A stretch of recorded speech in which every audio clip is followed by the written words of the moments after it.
Hi, இப்போ நான் cauliflower pakoda எப்படி செய்கிறேன்னு சொல்கிறேன். காலிஃப்ளவரை ஃபஸ்ட்டு வேக வச்சு எடுத்துட்டு ஆனியனை குட்டி குட்டியாக கட் பண்ணி, எவ்வளோ குட்டியாக கட் பண்ண முடியுமோ கட் பண்ணி போட்டுருங்க பவுலில்.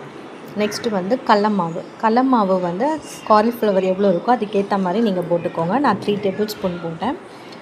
3 டேபிள் ஸ்பூன் போட்டுட்டு சில்லி பவுடர், அப்புறம் மஞ்சத்தூள், உங்களுக்கு என்ன ஸ்பைசஸ், கரம் மசாலா, எது கிட்ஸுக்கு செய்கிற மாதிரி நீங்கள் கொஞ்சம் ஸ்பைசஸாக கம்மியாக போட்டுக்கோங்க.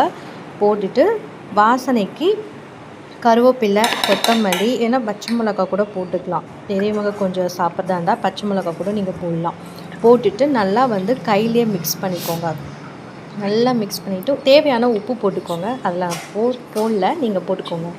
உப்பு போட்டு நல்லா மிக்ஸ் பண்ணிவிட்டு ஆயிலை நல்லா ஹையில் வச்சுட்டு மீடியமில் பொரிச்சு எடுங்க.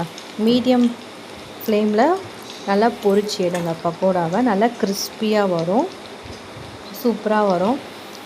பாருங்கள் இவ்வளோ அழகாக வருது. நல்லா எண்ணெய் இழுத்துட்டு ஒரு பிளேட்டில் போட்டுருங்க.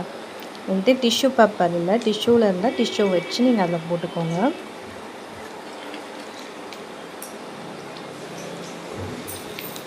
நல்லா ஃப்ரை பண்ணணும். சூப்பராக இருக்கும், கிட்ஸுக்கெலாம் ரொம்ப பிடிக்கும். ட்ரை பண்ணுங்கள். நல்ல மொரன்னு கிறிஸ்பியாக வந்துட்டு உண்மையாகவே கடையில் விற்கிற மாதிரியே டேஸ்ட்டாக இருந்தது. நீங்களும் ட்ரை பண்ணி எனக்கு சொல்லுங்கள். இந்த மாதிரி நிறைய ரெசிபி போடுறேன். என்னோடய சேனலை சப்ஸ்கிரைப் பண்ணுங்கள். தேங்க்யூ.